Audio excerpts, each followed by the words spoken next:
Terima kasih Anda masih bersama kami di Kompas Siang. Saya Valentina Sitorus bersama Anda. Saudara, rencana menunda pemilu khususnya pemilihan presiden pada tahun 2024 atau memperpanjang masa jabatan Joko Widodo sebagai presiden tetap berjalan. Manuver partai pendukung Jokowi dan suara di tengah masyarakat sudah memunculkan kampanye tentang Joko Widodo tetap memimpin Indonesia pada 2024. Siapapun boleh-boleh saja mengusulkan wacana penundaan pemilu dan perpanjangan masa jabatan presiden, menteri, atau partai politik. Karena ini kan bagian demokrasi. Bebas aja berpendapat. Tetapi, kalau sudah pelaksanaan semuanya harus tunduk dan taat pada konstitusi.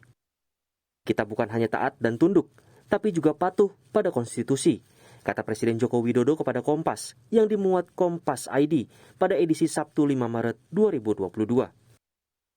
Ucapan ini menjadi sinyal bahwa alasan setiap langkah politik dalam penundaan pemilu, termasuk Pilpres 2024, adalah pada konstitusi Undang-Undang Dasar 1945.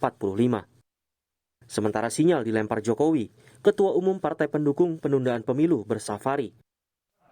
Erlangga Hartarto, Ketua Umum Partai Golkar yang mendukung perpanjangan masa jabatan presiden, bertemu Surya Paloh, Ketua Umum Partai Nasdem, di kantornya Nasdem Tower di Cikini, Jakarta, Kamis kemarin. Erlangga berbicara dengan Surya soal penundaan pemilu untuk perpanjangan masa jabatan presiden. Surya menyatakan soal penundaan pemilu sebaiknya tak menjadi polemik karena masih ada hal yang lebih penting yang harus jadi perhatian.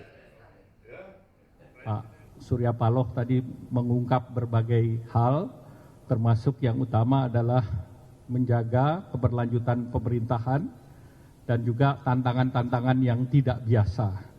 Kita menghadapi tantangan 2 tahun pandemi COVID dan belum berakhir.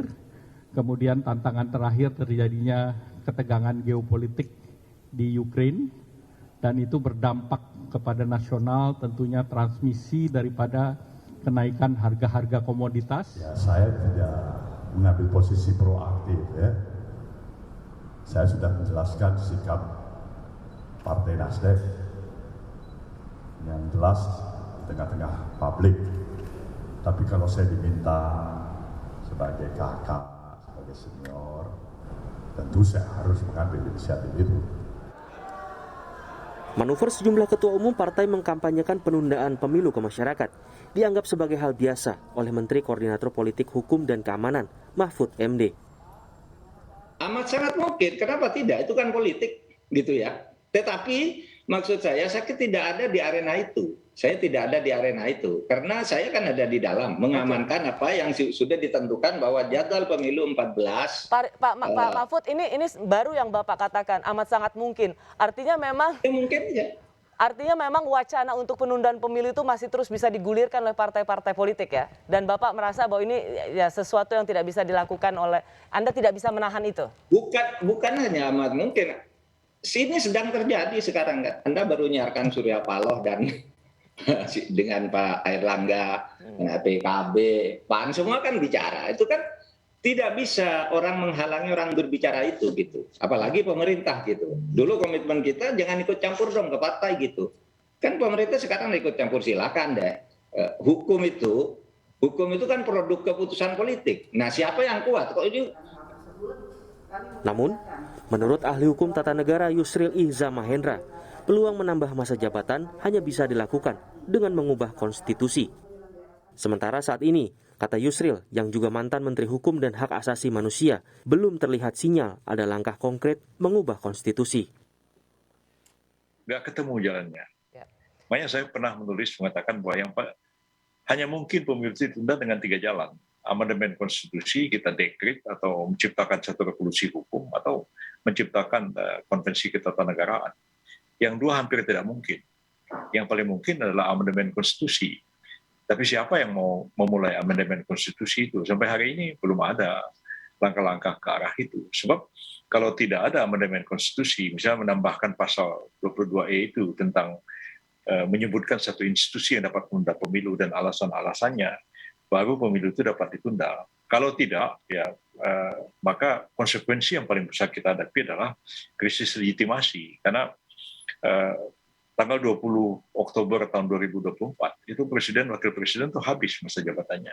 DPR 1 Oktober 2024 habis masa jabatannya. Ya, kembali lagi, ujungnya memang konstitusi. Bagaimana mengelola pasal 7 tentang pembatasan masa jabatan presiden yang 5 tahun dan selanjutnya. Maka, orkestrasi penundaan pemilu sudah muncul di tengah masyarakat dengan wacana mengubah konstitusi. Dan sejumlah spanduk mendukung Jokowi kembali memimpin Indonesia di 2024 sudah beredar di banyak daerah. Kita bersuara kepada MPR agar MPR melakukan kajian, melakukan pembahasan untuk menilai kira-kira yang ideal itu seperti apa. Apakah 2 periode seperti sekarang atau justru jangan-jangan 3 periode.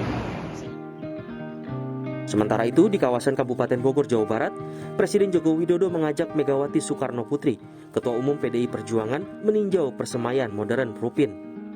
Mega, menurut Istana Presiden, diundang Jokowi karena posisinya sebagai Ketua Dewan Pengarah Badan Riset dan Inovasi Nasional. Jokowi bahkan menyupiri Mega saat berada di Bogor.